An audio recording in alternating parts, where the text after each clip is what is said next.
Hello friends, बहुत बहुत स्वागत है आपका इंग्लिश एडवांटेज की ऑनलाइन क्लासेस में।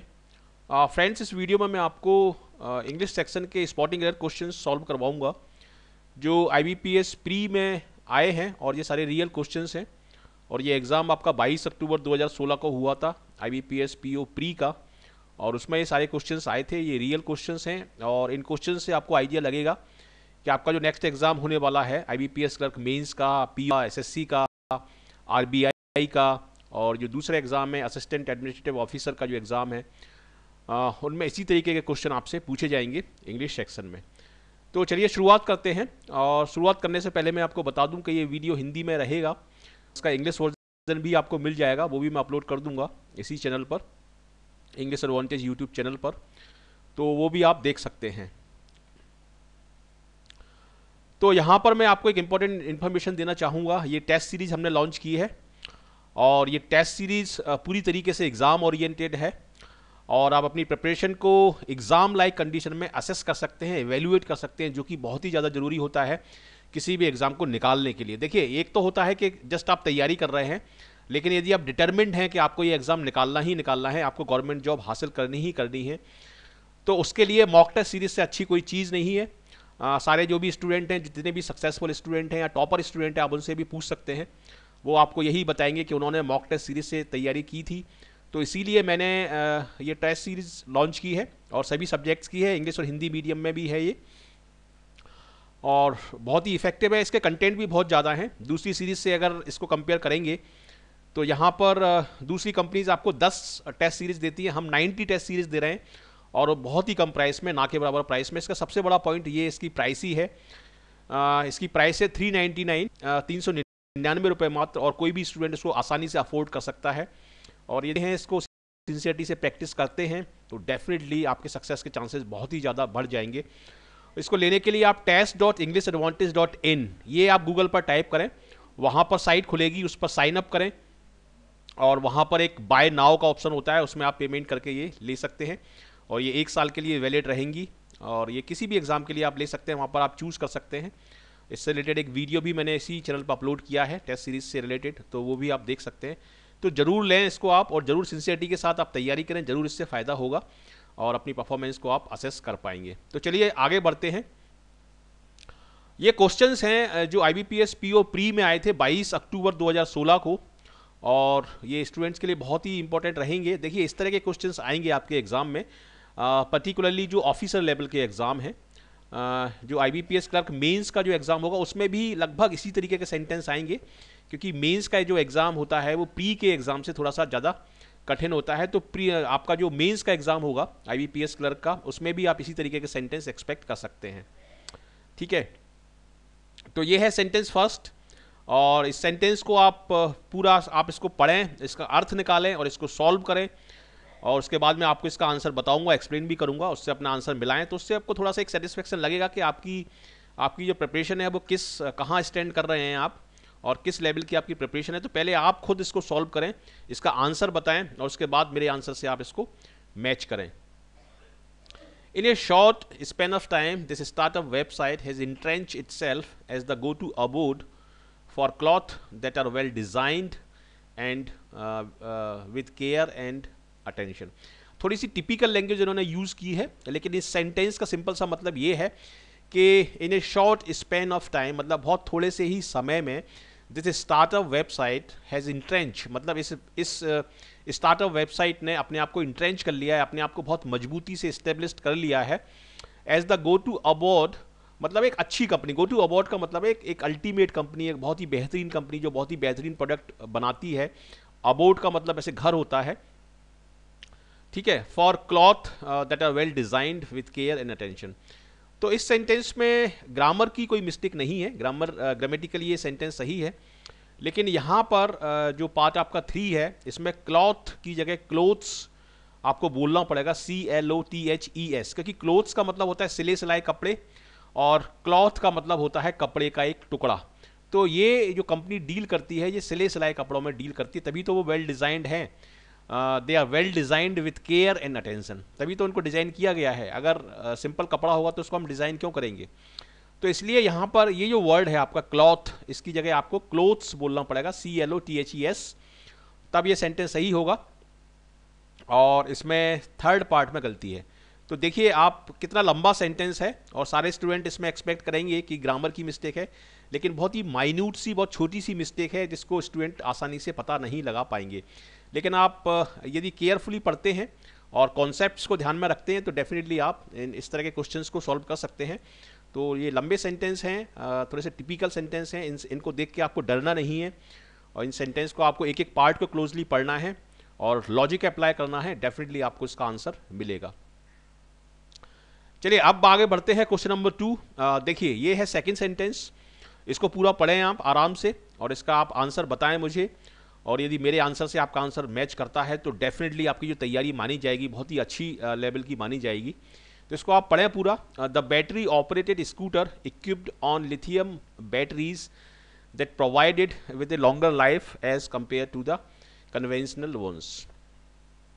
इसका मतलब यह है कि लिथियम आयन जो बैटरीज होती हैं वो अच्छी होती हैं, ज़्यादा लॉन्ग लास्टिंग होती हैं, ज़्यादा देर तक चलती हैं वो। तो the battery operated scooter, battery operated जो स्कूटर होते हैं वो इक्विप्ड होते हैं, मतलब उसमें वो चीज़ लगी हुई रहती है, उससे उससे उससे उसके सहित मतलब वो मिलता है स्कूटर आपको, उसमें वो चीज़ रहती है। तो यहाँ पर एक छोटी सी बहुत माइन्यूट सी मिस्टेक है इस सेंटेंस में, और आपने वो मिस्टेक यदि निकाल ली है तो उसको आप लिख लें कागज़ पर, और यदि आपकी सही निकलती है तो बहुत ही अच्छी आपकी प्रिपरेशन मानी जाएगी। कोई भी चीज़ जब इक्विप्ड होती है तो हम इक्विप्ड के साथ विद लगाते हैं, इक्विप्ड विद मतलब इसके साथ, इस चीज़ से ये चीज़ सजी हुई है, ठीक है। तो यहाँ पर इक्विप्ड के साथ आप ऑन नहीं लगाएंगे, विद लगाएंगे, और इस सेंटेंस में आपका ए मतलब फर्स्ट आपका गलती मानी जाएगी। तो देखें आप इस तरह के सेंटेंस आपके नेक्स्ट एग्जाम में आएंगे, जो भी आपका नेक्स्ट एग्जाम है, IBPS PO क्लर्क का, PO का, आपका असिस्टेंट एडमिनिस्ट्रेटिव ऑफिसर का, जो भी आपका एग्जाम है उसमें इंग्लिश सेक्शन में आप इसी तरीके के सेंटेंस एक्सपेक्ट करिए। सिंपल सेंटेंस बिल्कुल भी नहीं आएंगे, इसलिए सिंपल सेंटेंस की आप तैयारी ना करें, और इसी तरीके के कॉम्प्लिकेटेड, थोड़े टिपिकल, थोड़े से कंफ्यूजिंग और ट्रिकी सेंटेंस आपके एग्जाम में आएंगे, और इन्हीं की आप ज़्यादा से ज़्यादा प्रैक्टिस करें। क्वेश्चन 3, इसमें देखें आप, despite being such a small country Japan have been gone on to conquer South East Asia almost entirely during the mid 20th century. इस सेंटेंस का मतलब क्या है? इस सेंटेंस का मतलब है कि एक छोटी कंट्री होने के बावजूद, ठीक है, तो डिस्पाइट एक प्रपोजिशनल फ्रेज है। डिस्पाइट को हम इन स्पाइट ऑफ भी बोलते हैं, और डिस्पाइट के बाद हम ING फॉर्म लगाते हैं क्योंकि ये एक प्रपोजिशनल फ्रेज है। ये सही है सेंटेंस, ये वाला पार्ट सही है, लेकिन इसमें गलती होगी, मैं अभी आपको बताता हूं। देखिए इसमें गलती है आपका, हम बात कर रहे हैं during the mid 20th century, ठीक है, पास्ट की हम बात कर रहे हैं। तो पास्ट को दिखाने के लिए यहां पर आपका गॉन नहीं आएगा, यहां पर आप बोलेंगे वेंट। तो जापान हैव बीन गॉन की जगह आप बोलेंगे Japan went on to conquer, ठीक है। तो इसमें अगर आपको हटाना हो तो आपको 3 वर्ड ये हटाने पड़ेंगे, ये 3 वर्ड आपको इसमें से हटाने पड़ेंगे। Japan went on to conquer, went on to conquer का मतलब है कि उसको जीतता चला गया, वो ऐसा करता चला गया। Went on to conquer South East Asia almost entirely during the mid 20th century. Mid 20th century के दौरान एक छोटी कंट्री होने के बावजूद भी जापान ने साउथ ईस्ट एशिया के मार्केट पे कब्जा कर लिया। तो ये सेंटेंस का मतलब है, और इस तरह के सेंटेंस को यदि आप कॉन्सेप्ट के साथ पढ़ते हैं, अच्छे तरीके से पढ़ते हैं, तो आपका जो सेंटेंस इंप्रूवमेंट वाला पार्ट है और फिलर्स वाला जो पार्ट है वो भी कवर हो जाएगा। इसलिए कॉन्सेप्ट्स को आप क्लियर करें, ग्रामेटिकल जो रूल्स हैं उनको आप क्लियर करें, उससे आपके इंग्लिश सेक्शन डेफिनेटली बहुत मजबूत हो जाएगा। क्वेश्चन 4 देखिए, scientists are increasingly concerned about the potential long-term effects of global warming on our natural environment and on the planet। ठीक है, तो इस सेंटेंस को आप पूरा पढ़ें आराम से, और इसमें आप गलती निकालें, ये काफ़ी लंबा सेंटेंस है, ठीक है। तो अब मैं आपको इसका एक्सप्लेनेशन बता रहा हूँ। साइंटिस्ट आर इंक्रीजिंगली कंसर्न के बाद आता है अबाउट, तो ये सही है। अबाउट द पोटेंशियल सही है, पोटेंशियल का मतलब है संभावना है जिस चीज की, potential long term effect of global warming on our natural environment and on the planet. ठीक है, यहाँ पर प्लानेट का मतलब है पृथ्वी के लिए यूज हुआ है, एक पर्टिकुलर प्लानेट है, तभी यहाँ पर द आया है। तो ये सेंटेंस जो है, ये सेंटेंस नो एरर सेंटेंस है, कोई भी इसमें एरर नहीं है। ठीक है, तो इसका आंसर आपका होगा 5। क्वेश्चन नंबर 5 देखते हैं। The most powerful advantage of the internet is that it decentralises work centres and therefore makes wide spread empowerment. बहुत ही ट्रिकी सेंटेंस है, काफ़ी अच्छा सेंटेंस है ये। और ये इसमें बताया है कि इंटरनेट का मोस्ट पावरफुल एडवांटेज ये है कि ये वर्क सेंटर्स जो होते हैं उसको डिसेंट्रलाइज कर देता है, मतलब लोग अपने घर से भी काम कर सकते हैं, ये इसका मतलब है। और इसमें यदि आप ध्यान से देखें इस सेंटेंस को, तो इस सेंटेंस में बहुत ही अजीब सी मिस्टेक है, मैं भी आपको बताऊंगा, तो आप चकित रह जाएंगे कि इस तरह की मिस्टेक्स भी हो सकती हैं। आप देखिए इस वाले सेंटेंस में केवल ये वाला जो वर्ड है मेक्स, ये गलत है, क्योंकि इससे कॉन्टेक्स्ट के हिसाब से मीनिंग नहीं निकलेगा। Wide spread empowerment, wide spread empowerment, empowerment को हम लाते हैं, एम्पावरमेंट को हम मेक नहीं करते। ठीक है, the most powerful advantage of the internet is that decentralized work center and therefore bring wide spread empowerment. Makes नहीं, एम्पावरमेंट को हम मेक नहीं करते, बनाते नहीं, हम उसको लाते हैं। तो इसलिए एम्पावरमेंट के साथ ये मेक्स वर्ड नहीं जाएगा, इसके साथ यहां पर आपको लिखना होगा ब्रिंग्स, और इस तरीके से ये सेंटेंस आपका सही हो जाएगा। 4 पार्ट में इसमें गलती है और इसका आंसर होगा आपका 4। क्वेश्चन नंबर 5 का आंसर होगा 4। क्वेश्चन नंबर 6 आप देखें। The youngster has proven his ability as an aggressive sports person and as being on his sides he has a huge chance of succeeding in the near future. तो इस sentence को हम analyse करते हैं और देखते हैं इसमें कहां पर गलती हो सकती है। देखिए यंगस्टर का मतलब होता है एक जवान व्यक्ति, तो यंगस्टर्स का मतलब होता है कि जवान व्यक्तियों का जो समूह है उसमें से एज ए स्पेसिमेन हमने एक यंगस्टर लिया है। तो इस तरह से जब हम एक सैंपल लेते हैं, एक स्पेसिमेन लेते हैं, तो उसके पहले हम हमेशा दा लगाते हैं, ये ग्रामर का रूल है। ठीक है, जैसे यदि मैं बोलूं कि the elephant is a big animal, तो बिग एनिमल्स की जो कम्युनिटी है उसमें से हमने एलिफेंट को लिया है एज ए सैंपल, और उसको हम इस तरह से बता रहे हैं, तो इसलिए इससे पहले आपका दा लगेगा। तो दा यंगस्टर का मतलब है कि एक जवान व्यक्ति। ठीक है, इसमें दोनों ही आ सकते हैं। अब देखिए यहां पर थोड़ा सा कंफ्यूजन हो सकता है आपको कि हिज क्यों लगाया यहां पर हम हर भी लगा सकते हैं, क्योंकि यंगस्टर तो एक कॉमन नाउन है और यंगस्टर में मेल और फीमेल दोनों आ सकते हैं। ठीक है, तो यहां पर हमने हिज क्यों लगाया, यहां पर हमने हिज इसलिए लगाया क्योंकि जब हमें सेंटेंस की जो नाउन है उसका जेंडर हमें जब पता नहीं होता है तो हम नॉर्मली मैस्कुलाइन जेंडर ही लगाते हैं, ये ग्रामर का रूल है। तो हिज यहां पर सही है। ठीक है, as an aggressive sportsman and as being on his, देखिए यहां पर भी हिज लगाया तो वो सही है, लेकिन यहां पर ये वाला वर्ड गलत है। As being on his side, केवल साइड आएगा, यहां पर साइड्स नहीं आएगा।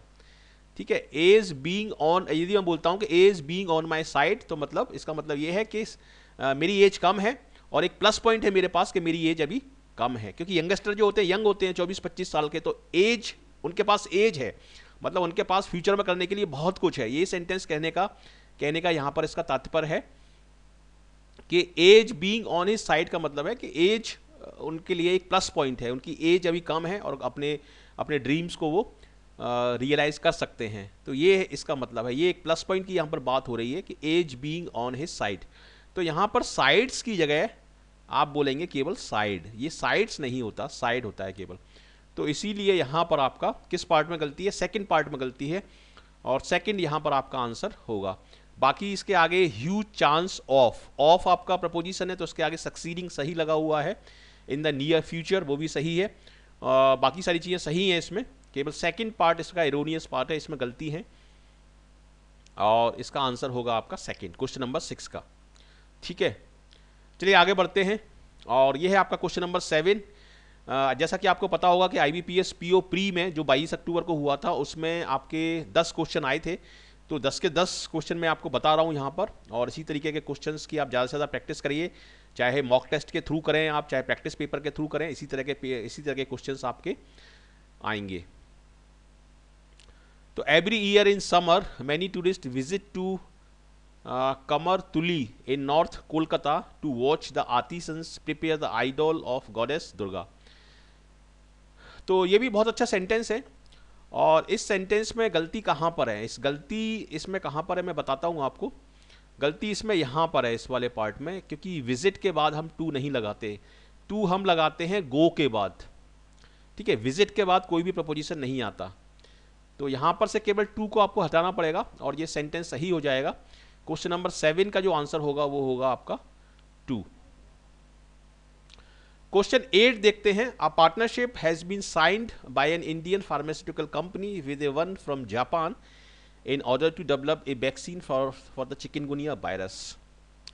ठीक है, इस सेंटेंस को पढ़ें आप आराम से और इसकी गलती निकालें आप। और इसकी आप गलती निकालते हैं तो बहुत ही टिपिकल है ये सेंटेंस, काफ़ी टफ सेंटेंस है ये और बहुत माइनर इसमें मिस्टेक है। देखिए, a partnership has been signed by an Indian pharmaceutical company. Indian pharmaceutical company ने एक पार्टनरशिप साइन की है एक जापान की एक कंपनी के साथ, ठीक है, जो मिलकर एक वैक्सीन निकालेंगे जो कि चिकनगुनिया वायरस को रिमूव करने के लिए होगा।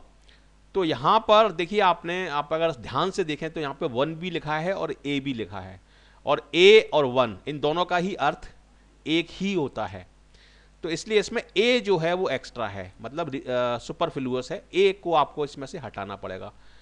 विद वन फ्रॉम जापान, ठीक है, 1 को आप नहीं हटा सकते, ए को आपको हटाना पड़ेगा। ए का मतलब 1 फ्रॉम जापान का मतलब है कि जापान की कंपनी और एक इंडिया की कंपनी, इन दोनों ने एक पार्टनरशिप डील साइन की है जिसमें वो चिकनगुनिया के लिए वायरस डेवलप करेंगे। तो ये सेंटेंस का मतलब है। अब आप देखिए सेंटेंस कितना लंबा सेंटेंस है और कितनी माइन्यूट इसमें मिस्टेक है, और ये एक टिपिकल ऑफ बैंकिंग क्वेश्चंस हैं।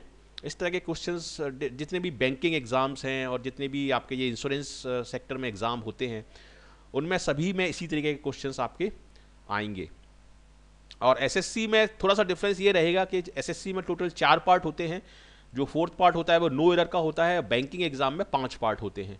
तो ये एक बेसिक डिफरेंस है, जबकि बेसिकली जो ग्रामर की जो डिफ़िकल्टी लेवल है वो ऑलमोस्ट सेम ही है सीजीएल एग्ज़ाम में, लेकिन सीएचएसएल एग्ज़ाम में जो एरर्स आएंगी वो थोड़ी सी सरल आएंगी। क्वेश्चन नंबर 9 देखते हैं। The new government has repealed the policy of free speech in the country which is invited nation wide criticism from all and sundry. ये जो सेंटेंस है आपका, ये मैंने जो 10 क्वेश्चन यहाँ पर एक्सप्लेन किए हैं, ये इसमें से ट्रिकीएस्ट क्वेश्चन है, सबसे ज़्यादा टिपिकल डिफ़िकल्ट क्वेश्चन है ये। तो इस वाले सेंटेंस को 100 में से मतलब 100 में से 100 ही मान लीजिए, मतलब शायद ही कोई ऐसा स्टूडेंट होगा जिसको सॉल्व कर पाएगा। काफ़ी डिफ़िकल्ट क्वेश्चन है ये, ठीक है। तो the new government has repealed the policy. Repeal का मतलब होता है रिवोक करना, वापस ले लेना, कैंसिल कर लेना, ठीक है। The new government has repealed the policy of free speech in the country, मतलब जो नई गवर्नमेंट है उसने फ्री स्पीच की जो पॉलिसी है उसको रिपील कर लिया है, मतलब उसको कैंसिल कर दिया है, और जिसकी वजह से एक नेशन वाइड क्रिटिसिज्म सभी जगह से प्राप्त हो रहा है। तो इसमें गलती कहाँ पर है? देखिए, इसमें गलती यहाँ पर ये जो विच लगा है, इस विच की जगह आपको बोलना पड़ेगा एंड दिस।